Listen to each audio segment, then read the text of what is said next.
Just as my standard disclosure slide, this presentation is not intended to convey official US FDA policy, and no official support or endorsement by the US FDA is provided or should be inferred. All the materials I'm presenting today are available in the public domain. So just an outline of my talk today. I'm here to really talk about, as I said, the progress that we've made in CDER and rare disease product development and the overview. I'm going to talk a little bit about what the Rare Disease Hub is in CDER's Office of New Drugs, as well as my team, the Rare Diseases team. And I'm going to end with how we're addressing challenges in the rare disease drug development with innovation. I'm going to talk about the CDER ARC program. So rare disease progress. In general, what does CDER do? We ensure that safe and effective drugs are available to improve the health of people in the United States. And when it comes to rare disease product development, we are really seeing progress. So on this slide, you just see a representation in the past 6 years that we have approved 160 novel drugs that have orphan designation or are for rare diseases. And that's approximately 50% of the drugs that we've approved overall during this time. In addition, over 600 treatments for rare diseases have been FDA approved since the passage of the Orphan Drug Act in 1983. But however, despite the significant progress, we still have significant work that needs to be done. There is approximately 7,000 rare diseases, and the vast majority of those do not have any approved treatments. Another way to look at this by year, which really illustrates, I think, the progress that we've made over time. In the past decade, you'll see on this bar graph that we are clearly making progress in rare disease drug development that continues and is sustained over time. Specifically looking at this figure, you see the number of novel drug approvals from 2010 to 2021. The columns are divided into the number of orphan novel approvals in green, those that have orphan designation, and the number of non-orphan novel approvals in blue.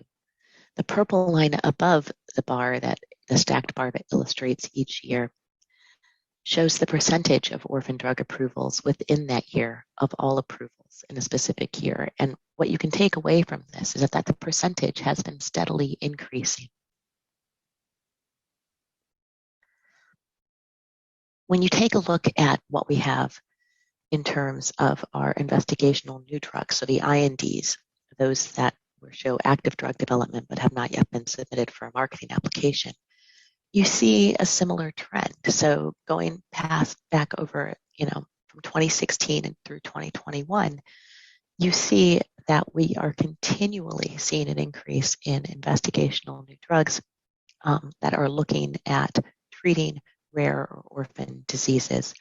And what you'll see for each of these years in the stacked bars are, our commercial INDs in the dark blue and the research INDs in the medium blue, and sort of across the top, a number that depicts sort of that aggregate linear grand total for each year. And so again, we don't expect marketing applications for rare disease to slow down anytime soon, given that the pipeline is robust and ever growing. I'll also note that our orphan and rare disease programs span every one of our O&D divisions, and I'm going to talk a little bit more about the organization of the Office of New Drugs in upcoming slides.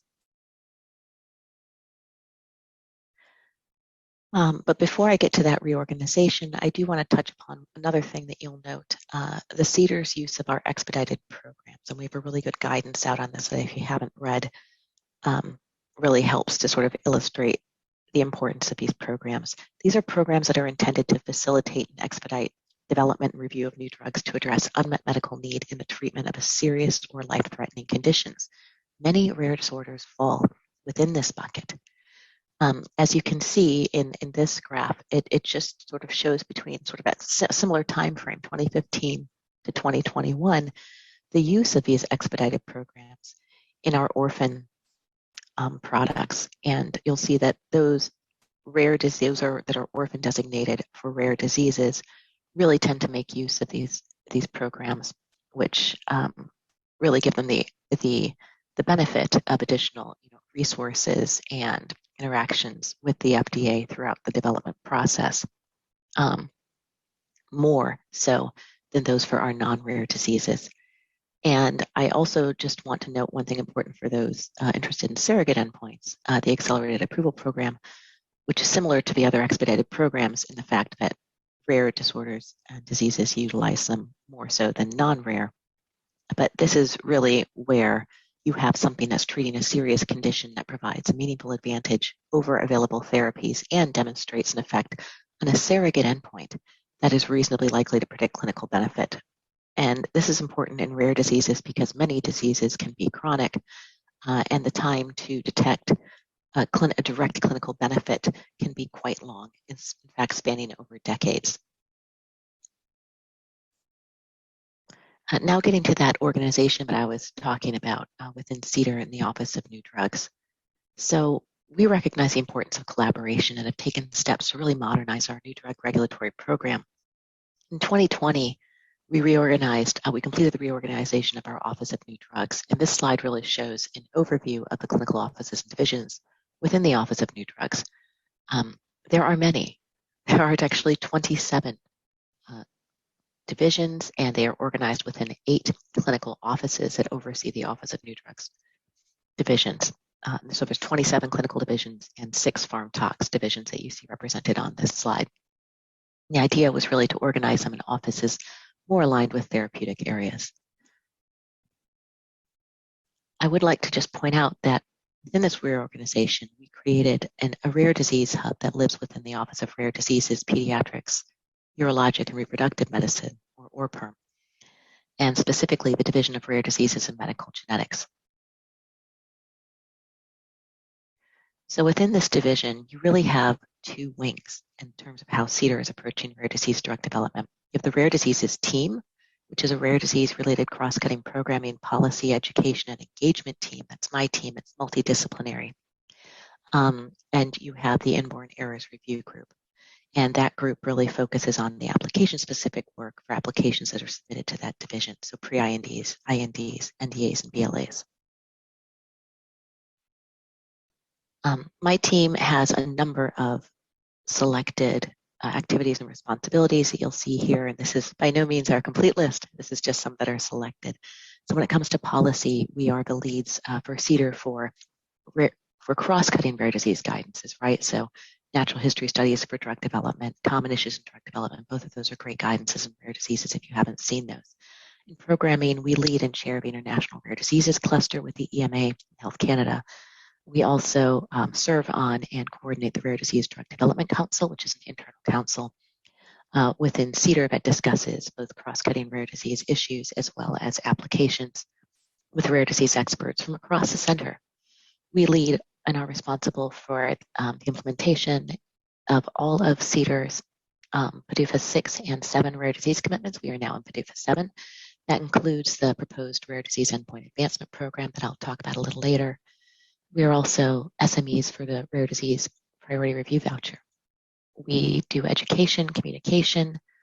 We put on a quarterly rare disease seminar series for people, which is sort of just in time or really important, either techniques or regulatory issues or science in rare disease to really share with the center and other centers as applicable.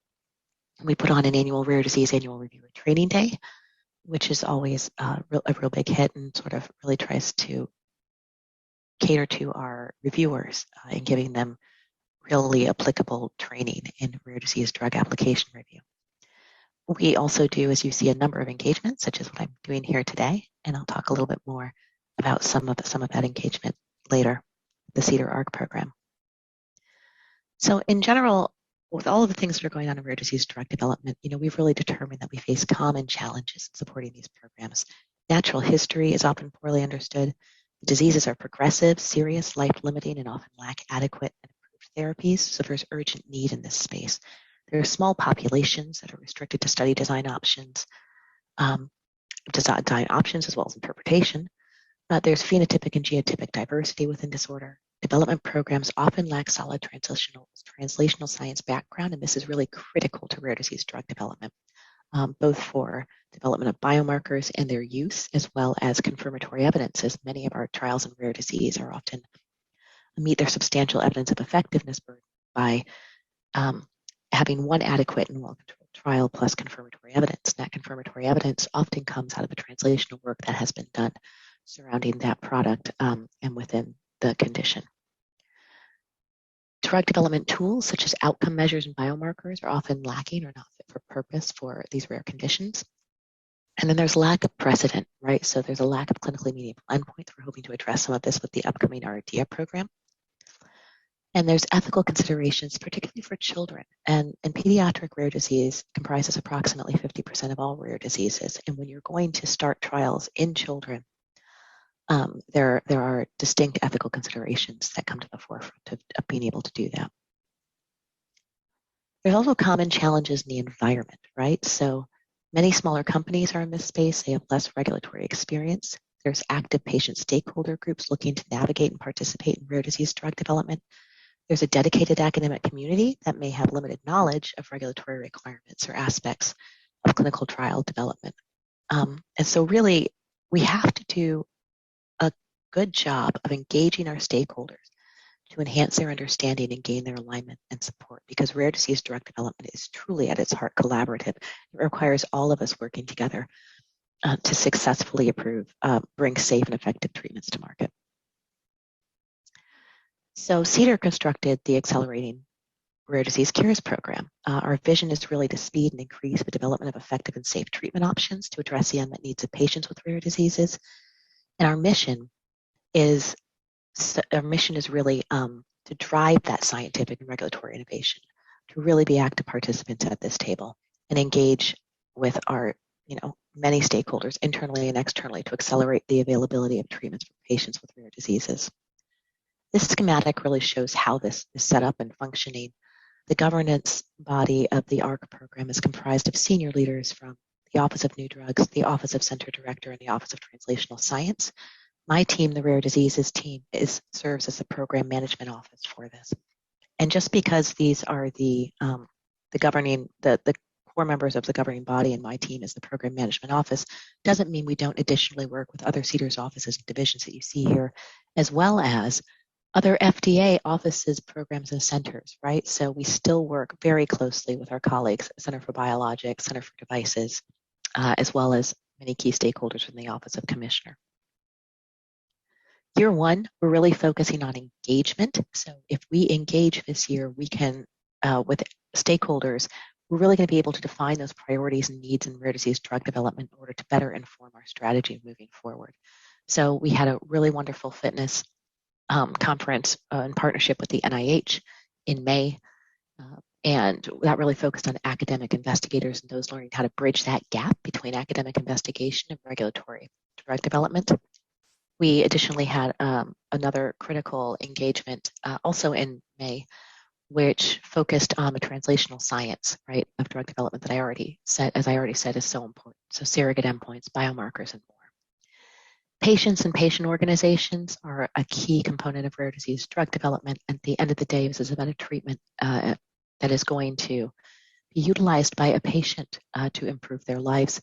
And so therefore, our CDER's patient-focused drug development staff are leading that enhanced engagement for ARC. And just in closing, another thing we're really excited about to translate learnings across the center, across two centers really, because it's a joint CDER and CBER program, is focusing on rare disease endpoint advancement, so the RDIA program.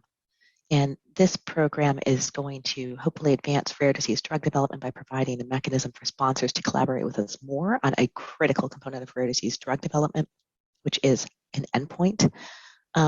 This is really important to us because many of these endpoints are novel, and it's critical to get that measure correct early in the process of a drug development program. So endpoints are going to be considered eligible for this proposal if the following criteria are met. It addresses an active and rare disease with an active IND or pre-IND for the rare disease. And the proposed endpoint is a novel efficacy endpoint, right? So one that has not previously been utilized to support an approval. I will just say there's a little bit of a caveat to the first criterion. So if if a sponsor doesn't have an active development program but is initiating a natural history study where the proposed endpoint is intended to be studied and characterized, right, they might be eligible to apply for this, as well as we might consider a proposal for a common disease if there's an innovative or novel endpoint or methodology being developed that has sufficient justification that the proposal could be applicable to a rare disease. Another caveat to this, and then just sort of talking about what's novel. So again, as I just said, if it's never been used to support a drug approval, or if it's been substantially modified from a previous approval. We're really going to try and give preference to proposals that have the potential to impact drug development more broadly, right? So a novel approach to develop an efficacy endpoint, or an endpoint that could be relevant to multiple rare diseases or across rare diseases. And preference is also going to be given, at the end of the day, we're hoping to share learnings from this that will be useful to all those working in rare disease drug development. So accepting a range of different types of endpoints. And then finally, just to talk a little bit about submissions. This is a pilot program. So we're looking at accepting one proposal fiscal year 2023. And we are looking at accepting up to one proposal per quarter with a maximum of 3 proposals in the subsequent fiscal years. We're going to conduct 3 public workshops by the end of fiscal year 2027 to share these learnings. As we've talked about, that's really important to us.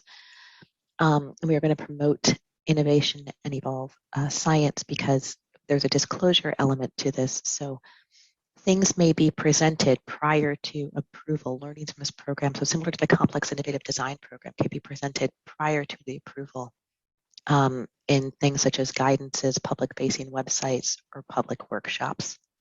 And that's really important that we've heard from stakeholders. They want to learn from this as broadly as possible. Finally, just in conclusion, I hope you've learned a lot today about the development of safe and effective new drugs and how that's central to our mission. Rare diseases in and of themselves are incredibly challenging, and engagement with us is early and critical. And we learn as much from that engagement as hopefully we can provide in terms of learnings and regulatory development. CDER is very committed to innovation and collaboration to advance an accelerated rare disease drug development. We're excited about this next era and the steps that we are taking to meet these challenges. Thank you.